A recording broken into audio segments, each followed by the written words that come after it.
अभी ना बहुत से जने ना ये पूछते रहते हैं कि एस्टेट के लिए कहाँ से पढ़ें। तो एस्टेट के पास करने के लिए ना ऐसे नहीं है कि तुमने पढ़ लिया और पास हो जाएगा। इसके लिए तुम्हें अच्छे से तुम्हारा नॉलेज होना चाहिए, नॉलेज स्ट्रोंग, स्पेशली तुम्हारे सब्जेक्ट के अंदर। तो जो सब्जेक्ट है वो तुम्हें स्कोर करवाएगा। अगर तुम्हारे सब्जेक्ट में तुम मार ना खाए ना तो तुम्हारा पेपर 100% पास है, ये मान के चलो। तो अब सबसे पहले है सीडीपी वाला पार्ट, जो साइकोलॉजी आती है। तो वो साइकोलॉजी करनी कहाँ से है तुमने? तो भाई ये कर सकते हो तुम, यूट्यूब से भी कर सकते हो और बुक से भी कर सकते हो। इसके लिए ना प्रॉपर टॉपिक पता होने चाहिए तुम्हें कि कौन से टॉपिक है। ये जो टॉपिक मैं तुम्हें अब दिखा रही हूँ ना, इन टॉपिक्स के क्या करना है तुम्हें, यूट्यूब पे जाओ और सर्च करो, अपने नोट्स बनाओ और बार बार क्विज करो। ठीक है, ये जो टॉपिक्स हैं ये करने हैं तुमने एस्टेट के लिए। और अगर तुम चाह रहे हो कि मैं तुम्हें एक वो बता दूं, यूट्यूब चैनल बता दूं, मैं बता रही हूँ। ठीक है, एक तो है क्या नाम है, गुरुजी वर्ल्ड करके है। ठीक है, उनकी मैराथन चलती है, तुम वो देख लेना, वो सही है। एक निशा शर्मा करके है, उनकी प्लेलिस्ट बनी हुई है, 120 वीडियोस कुछ हैं, 10-10 मिनट की है, ज्यादा लंबी भी नहीं है। तो उस उधर से तुम्हें हेल्प मिल जाएगी। ठीक है, ये तो दो यूट्यूब चैनल है। जो एस्टेट स्पेशल करवाता है ना, सिर्फ उसी की वीडियो देखा करो। जैसे मैंने सीटेट के लिए बताया था, हिमांशी मैम या सचिन सर का बताया था, पर मेरे हिसाब से ये दोनों ही एस्टेट के लिए नहीं है। बाकी अगर आपको वो सही लगते हैं तो आप वो भी कर सकते हो, ये आपकी इच्छा है। मेरा जितना एक्सपीरियंस है मैं वो बता रही हूँ। अब ये हो गया, दो यूट्यूब बता दिए। अब यूट्यूब से तुम कर तो रहे हो, ये वीडियो भी देख रहे हो, पर ये जो टॉपिक मैं तुम्हें दिखा रही हूँ ना, ये टॉपिक क्या करने हैं तुम्हें आने चाहिए। इसको लिख के रख लो। और इसी टॉपिक की क्या करनी है, तुम्हें नोट्स बनाने हैं, जब जाके फायदा होएगा। अब हो गई बुक की बात कि बुक कहाँ से पढ़े, कौन सी बुक पढ़े साइकोलॉजी के लिए, स्पेशली एस्टेट के लिए। तो इसके लिए आप लेके आना, सरोहा पब्लिकेशन की एक बुक आती है। ये जो मेरे पास बुक है ना, ये पहले आती थी, अब ये आनी ही बंद हो गई है, पता नहीं क्या रीजन है। इसके जगह पे एक और सेम पब्लिकेशन से, सरोहा पब्लिकेशन से नई बुक आ रही है, तो आप वो बाय कर सकते हो। इसका जो पीडीएफ है बुक का, थोड़ा बहुत पेजेस का, मैं टेलीग्राम ग्रुप में शेयर कर दूंगी, जाके तुम देख लेना। ठीक है, इस वीडियो के नीचे ही शेयर कर दूंगी, तुम्हें पता चल जाएगा। अब ये हो गई साइकोलॉजी की बात, इतनी ही है। अभी तुम्हें मटेरियल पता चला है कि तुमने ये कर ली, तेरे तुम्हारे पास ये है, समझ गए। अब नोट्स बना लिए और बुक बाय कर ली। ठीक है, अब कोई भी भाई पेपर पास करना है ना, तो उसके लिए सोचना मत, एक बार के पैसे लगा दो, सारी उम्र तुम्हें काम ही देगी ये बुक साइकोलॉजी वाली। मैं सही में बताऊं, मैंने सरोहा पब्लिकेशन की बुक पढ़ने के बाद कभी साइकोलॉजी नहीं पढ़ी सही में। इसके अलावा एक अवनी की बुक भी आती है, पर उसकी ना लैंग्वेज टफ होती है। अगर तुम्हारा बिल्कुल भी बेसिक नहीं है ना, तुम्हें साइकोलॉजी का कुछ नहीं आता, तो उस बुक के साथ तो कतई मत जाना। अगर तुम्हारा बेसिक स्ट्रोंग है, तुम्हें सब समझ आ गए हैं टॉपिक, ये जो टॉपिक मैं दिखा रही हूँ ये तुम कर चुके हो, तो तुम जा सकते हो अवनी की बुक के साथ। उसके अंदर लैंग्वेज ओखी दे रखी है, बाकी कोई दिक्कत नहीं है करने में। तो ये हो गई, दो बुक्स बता दी, दो यूट्यूब चैनल बता दिए, ये सिर्फ साइकोलॉजी के हैं। अब ये जो सरोहा की बुक है ना, इसके अंदर ना सारे सी टेट के, रीट के और एच टेट में, यूपी टेट में जितने भी एच टेट के वो जो साइकोलॉजी के क्वेश्चन आए हुए हैं वो सारे दिए हुए हैं। तो ये क्या होगा, तुम्हें आइडिया हो जाएगा कि कैसे क्वेश्चन आ रहे हैं, कैसे पूछे जाते हैं। मोस्टली ना 4-5 क्वेश्चन तो रिपीटेड होते हैं। जैसे कोई 6 साल पहले कुछ क्वेश्चन पूछा तो वो रिपीट होके आ सकता है, ये चांसेस होते हैं। पूरा ऐसे मुंह धो के मत बैठ जाना कि ये रिपीट होएगा, 6 साल पहले का है। अब जैसे साइकोलॉजी आती है 30 नंबर की, जितना मेरा एक्सपीरियंस है, अगर 30 में से आपने 20 स्कोर भी कर लिया ना पेपर में या प्रीवियस ईयर में, बहुत सही जा रहे हो तुम। मैं ऐसे नहीं कह रही कि ये बहुत ज्यादा है, पर अगर तुमने 30 में से 20 सही कर लिए ना, तो तुम पास होने वाली लाइन के अंदर आगे आगे खड़े होगे साइकोलॉजी के अंदर। ऐसे ये इसलिए कह रही हूँ कि इसका थोड़ा सा अलग ही सीन चलता है साइकोलॉजी का, ऐसे पेडागोजी वाले क्वेश्चन नहीं आते, सीधे फैक्ट बेस्ड क्वेश्चन आते हैं, सोच के करने पड़ते हैं। तो ये कर लिया तो तुम समझो, और सब्जेक्ट तुम्हारा स्ट्रोंग है, और साइकोलॉजी में 30 में से 20 तो पास। और इसके साथ साथ ऐसा नहीं है कि ये जो बाकी हिंदी इंग्लिश है इनको नकार के चलना है, ये भी जरूरी पार्ट प्ले करती हैं। अब क्या है, हिंदी की ग्रामर आती है जो 15 नंबर की है। इन्होंने पिछली बार क्या करा था कि हम पैडागोजी डालेंगे, पर डाली नहीं। पर इस बार रिस्क लेके मत चलना, पैडागोजी भी करना जो सिलेबस में दी है, ऊपर से ग्रामर भी करनी है, दोनों ही चीजें ही करनी है। इनको कुछ नहीं पता ये क्या दे देंगे इनके मूड से भी पता नहीं क्या है, नींद में बनाते हैं ये कैसा है।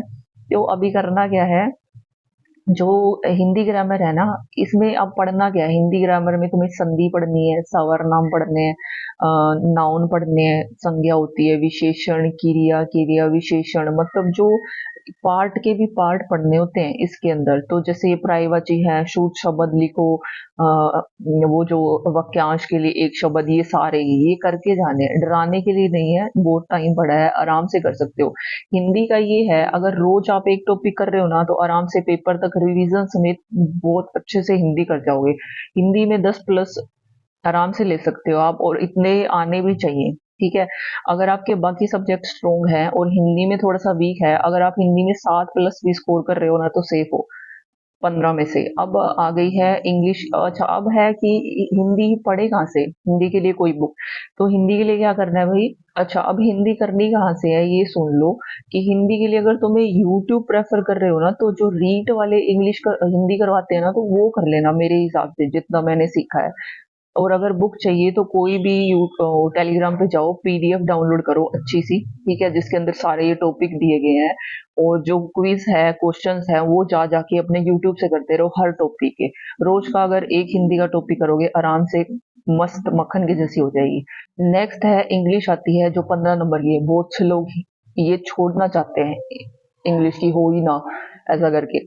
पर मैं तुम्हें सही में बताऊं, अगर तुम हिंदी कर सकते हो ना, तो इंग्लिश तो तुम आराम से स्कोर कर सकते हो। 15 में से 12 प्लस लेना कोई बड़ी बात नहीं है, क्योंकि ना इसमें से ये जर्नल है। और ये क्या होता है कि इंग्लिश हर किसी, ये किसी का सब्जेक्ट नहीं होता। जिसका सब्जेक्ट होता है वो तो 15 में से 15 भी ले जा रहा है, पर जिसका नहीं होता वो 12 प्लस आराम से ले सकता है। वो कैसे ले सकता है, जैसे जो जो टॉपिक पिछले सालों से आ रहे हैं, जैसे वॉइस के आते हैं, टेंस के आते हैं, और जो नॉर्मल नॉर्मल नरेशन के आते हैं, ऐसे मोटे मोटे क्वेश्चन वो पूछते हैं। इजी ही होती है, ज्यादा औखी नहीं होती, ठीक है।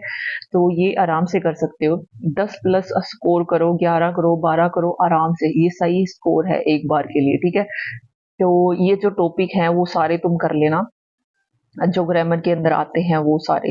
और इसके आगे है जो रीजनिंग और मैथ वाला पार्ट है। बहुत जनों को मैथ आता ही नहीं है, तो नहीं आता तो उसकी भड़क मत लो। इससे अच्छा अपने बाकी जो है ना वो स्ट्रोंग करते रहो, पर रीजनिंग है ना उसको करके जाना। जैसे कैलेंडर वाले क्वेश्चंस होते हैं, और डायरेक्शन वाले क्वेश्चन होते हैं, और ये सब चीजें जो आजकल मतलब चल रहे होते हैं पीछे से, जैसे त्रिभुज गिनने वाले। तो ये क्या करने हैं, जो आ रहे होते हैं उसको करके चले जाना।